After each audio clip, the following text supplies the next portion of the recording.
The city didn't slow down for anyone. From the 14th floor, Sao Paulo was a living artery. Sirens, buses coughing smoke, motorbikes skipping between lanes like impatient insects, office towers with glowing windows pretending everyone inside them had control. Down there, people were always going somewhere. Up here, Nina was always fixing something. She stood in front of her kitchen counter at 11:47 p.m., still in work clothes, blazer jogged over a chair, high heels kicked aside, hair tied up in the kind of bun that said, "I didn't have time to be pretty today." Her laptop was open beside the sink, an architectural rendering frozen mid-render. Beside it, her phone vibrated again and again on the granite, like it too was tired. She didn't look at it right away. She already knew who it was. When she finally swiped it open, the family WhatsApp group, A Familia Unida, was at the top.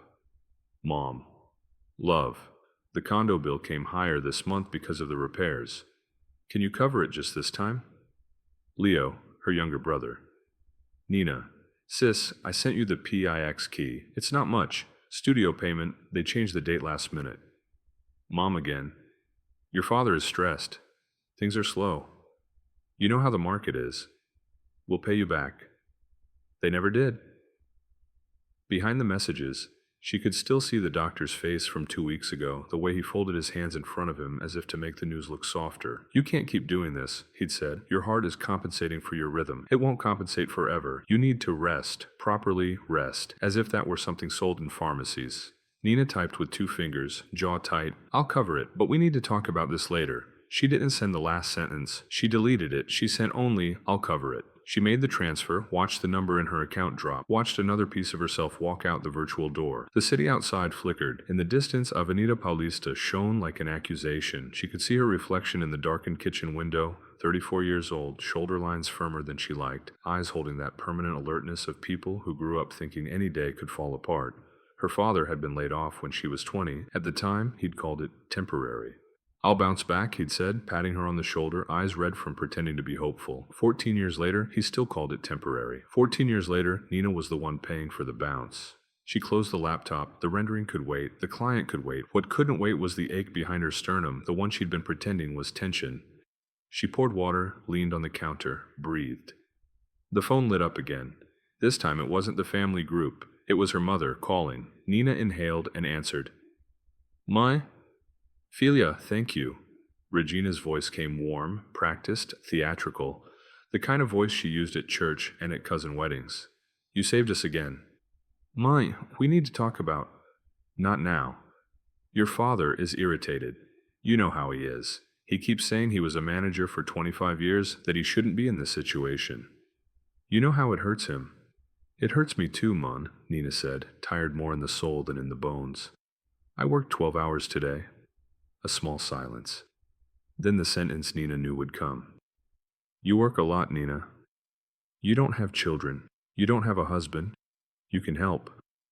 That's what family is. Nina's jaw clenched. That's what family is, she repeated, but in her head it sounded different. That's what family takes.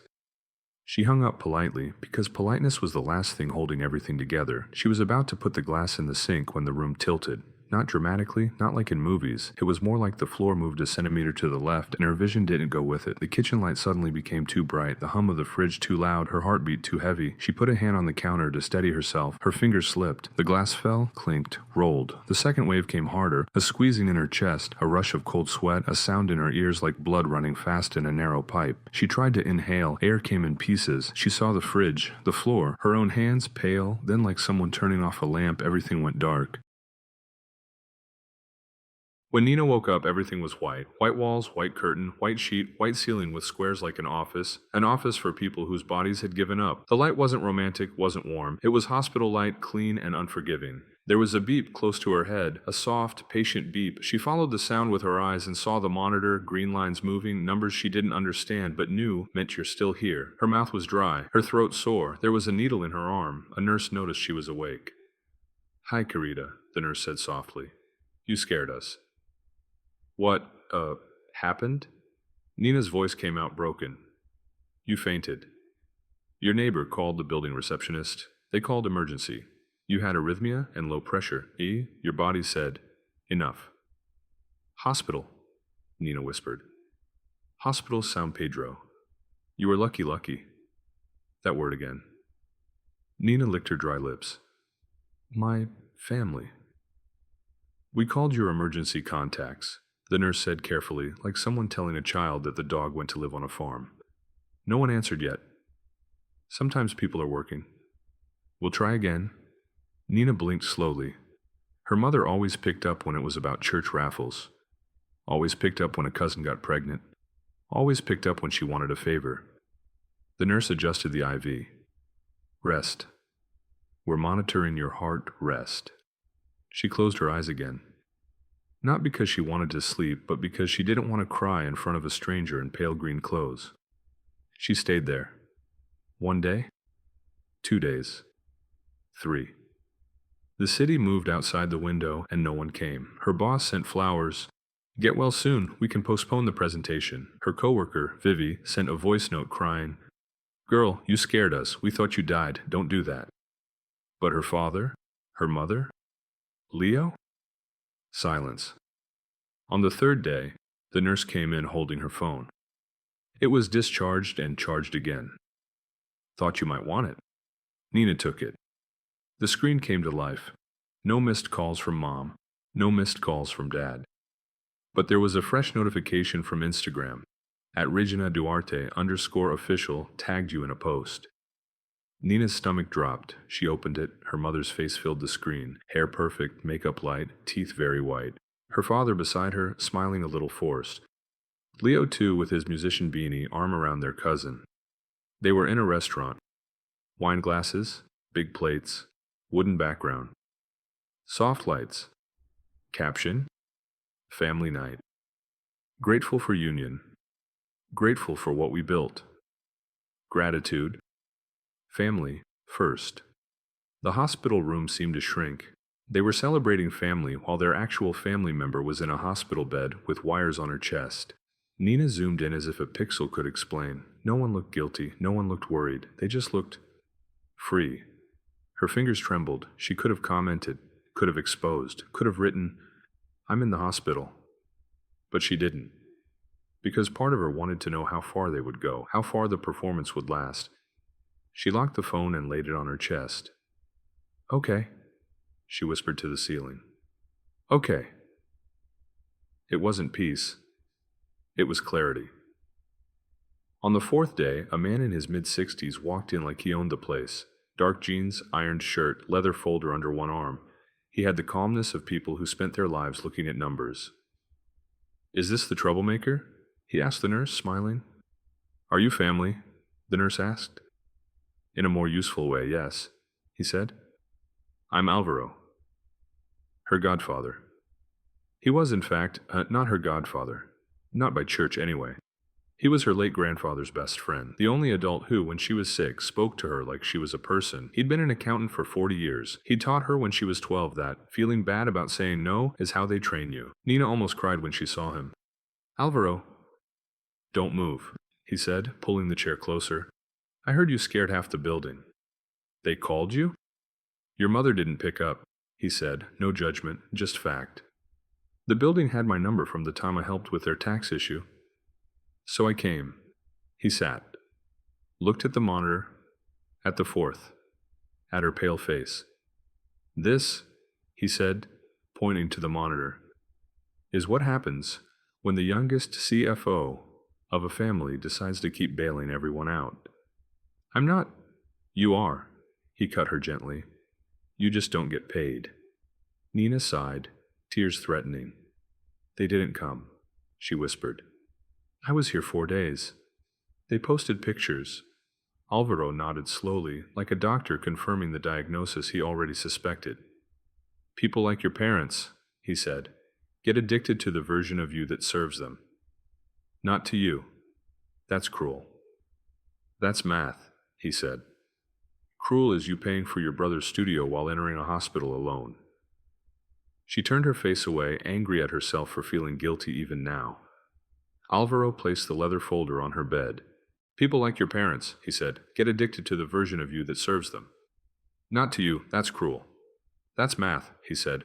Cruel is you paying for your brother's studio while entering a hospital alone. She turned her face away, angry at herself for feeling guilty even now. Alvaro placed the leather folder on her bed. I brought something. What? Your last 6 months of statements. Nina blinked. How? You sent me access when you bought this apartment, remember? You said, just in case something happens. Well, something happened.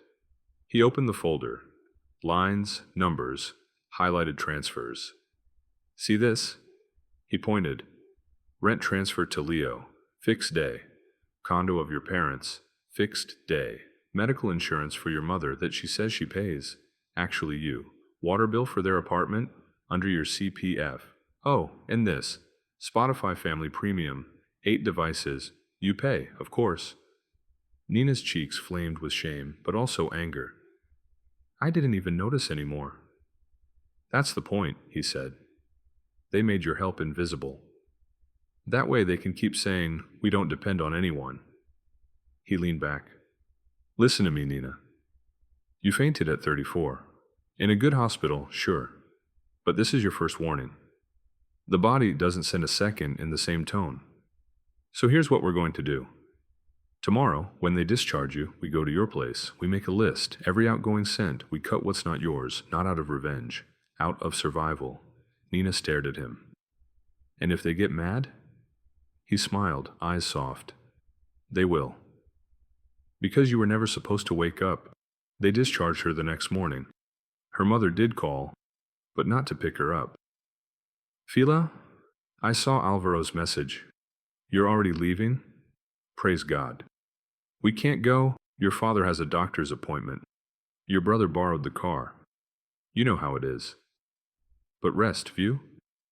Don't stress. Stress kills. Nina looked at the hospital bag in her hand. I was alone, Mun. An annoyed sigh. Nina, we didn't know it was serious.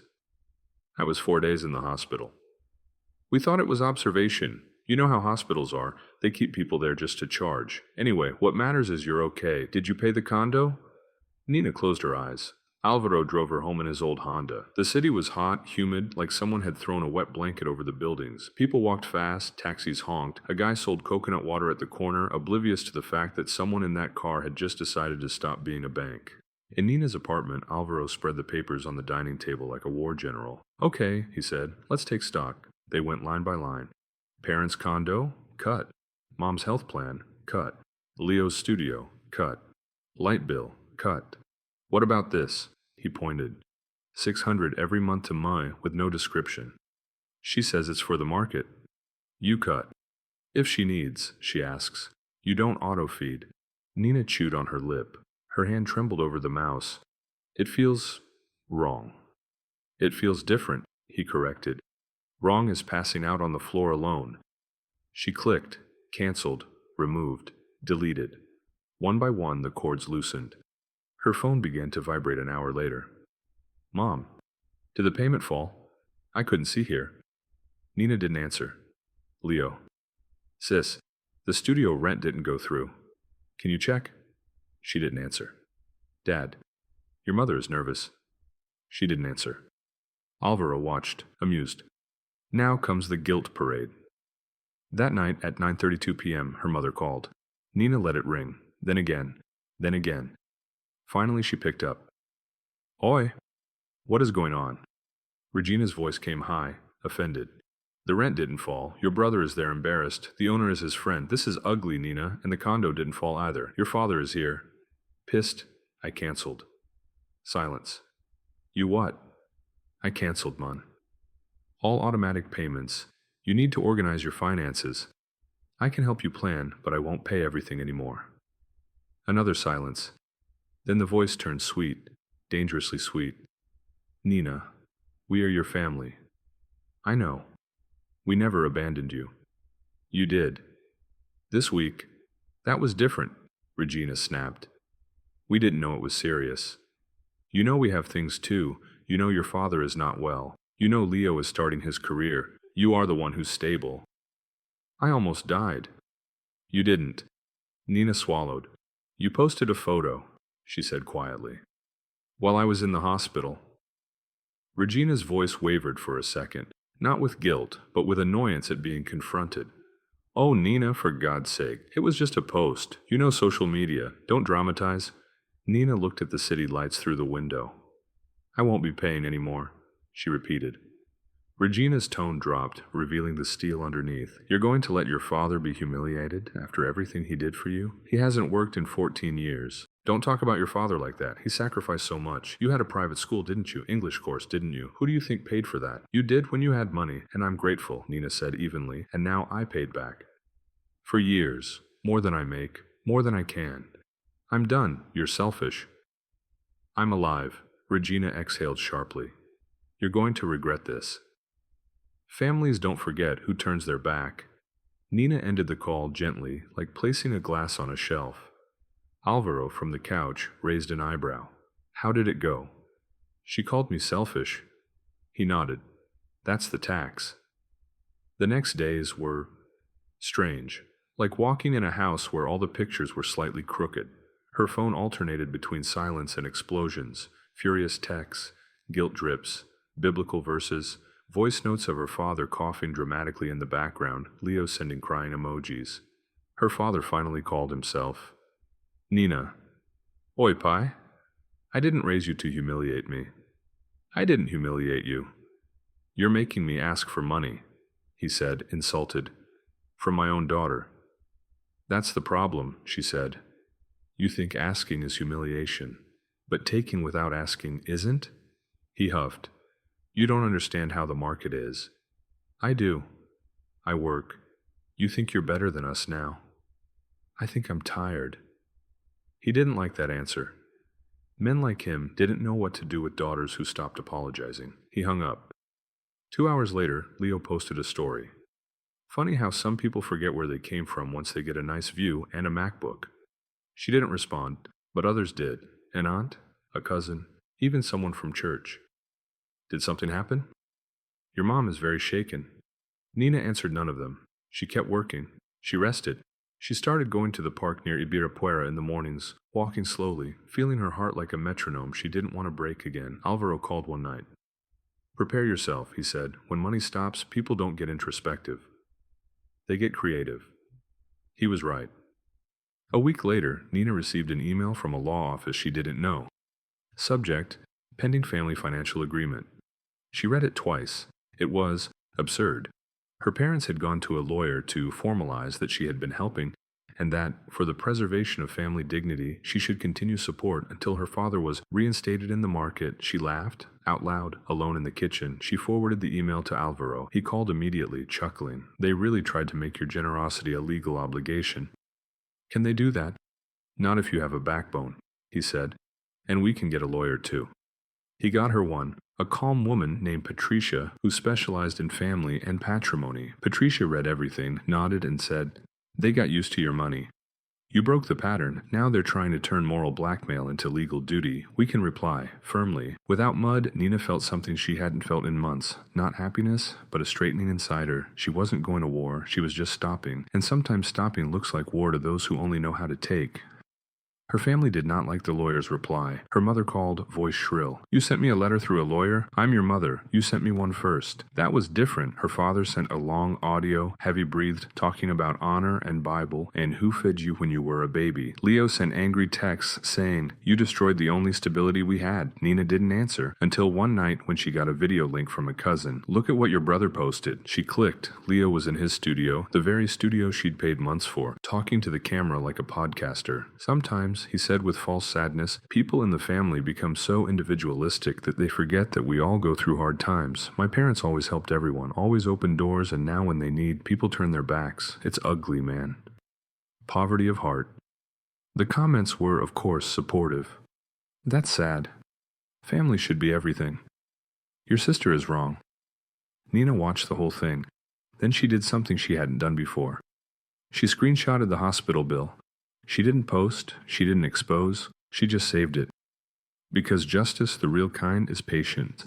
It didn't take long for their facade to crack. For years, Nina's money had been the silent third leg of the table. Once removed, everything wobbled. Her mother stopped posting restaurant photos. Her father stopped smiling in pictures. Leo started doing solidarity lives to help Dad with treatment. People started asking in the comments, but don't you have a daughter who's an architect? Didn't your daughter buy an apartment?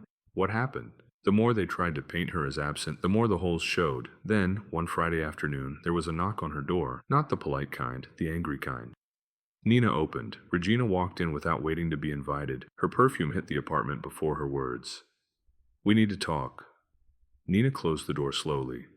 Her father came behind, slower, belly ahead, eyes wounded and proud at the same time. Leo followed, hands in pockets, jaw set as if he were the hero in this argument.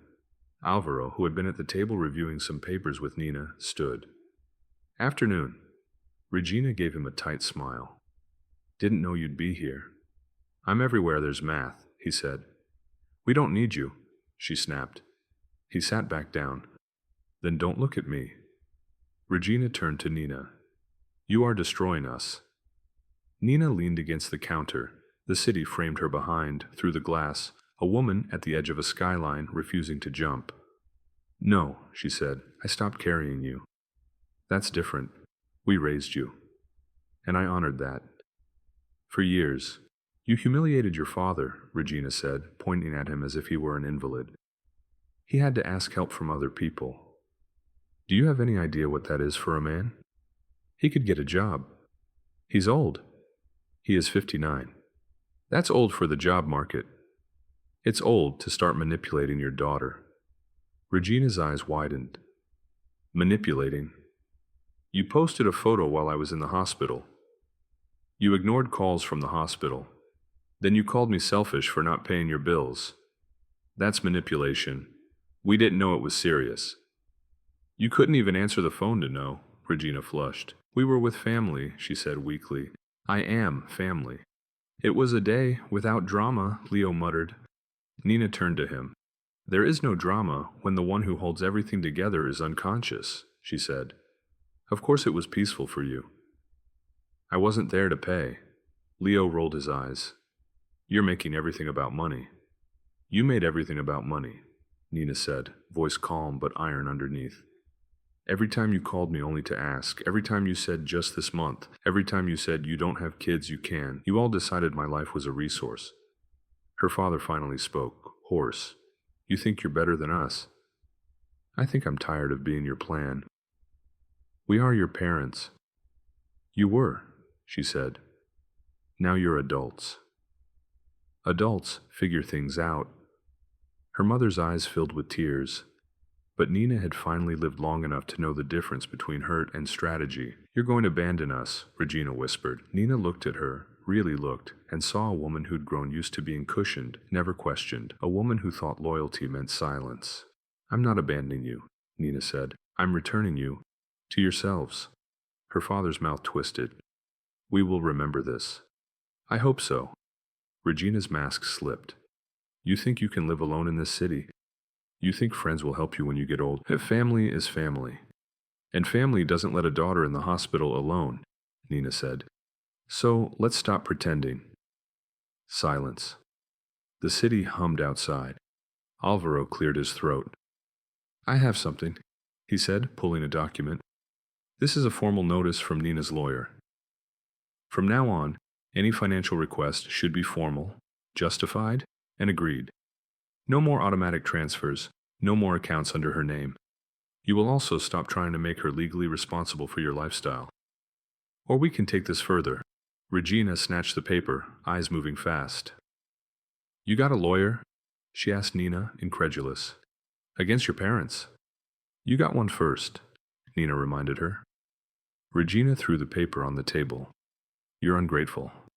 I was generous, Nina said. You were entitled. Her father shook his head as if she were some strange woman. We'll see, he said, cryptic, the way Brazilian men talk when they want to scare. See what? Alvaro asked, unimpressed. You have no legal ground, and if you keep harassing, we can file for no contact. You've already tried to make her obligation into law once. They left. Slamming the door wouldn't have been more obvious than their silence. Nina stood there for a minute. Then she exhaled. Her hands were shaking. Alvaro handed her a glass of water. It hurts, he said. Freedom always does. The first week. The fallout was loud. Her mother posted crying stories. Sometimes the children you raise turn against you. I don't understand. I don't judge. I leave it in God's hands. Her father stopped talking to her altogether. Leo doubled down on the narrative. But São Paulo, for all its noise, is a small city when it comes to facades. People started piecing things together. An aunt texted Nina privately, "I didn't know you were in the hospital." A cousin sent her a heart. Even someone from church sent, "If you need anything, I'm here." I saw everything Nina didn't respond to most, because the point wasn't to win the public, the point was to stop being used. She went back to work slowly. Her boss, surprisingly human, said, "We can reduce your hours. Work from home more. Health first." She started therapy, started cooking for herself, started sleeping. 2 months later, she got a letter, the kind printed, signed, formal, from the same office that had tried to bind her to them. It was a kind of surrender dressed as arrogance. In light of current circumstances and to avoid further family tension, we hereby acknowledge that Miss Nina Duarte is not legally obliged to provide continuous financial support to her parents. Alvaro read it and smiled. "You see," he said, "justice doesn't always need fireworks. Sometimes it's just a piece of paper saying, 'We can't control you anymore.'" Nina folded the letter and put it in a drawer, not out of spite, but as a reminder that she didn't hallucinate the abuse, a reminder that one day she chose herself. The real justice, though, came later, not in court, in life.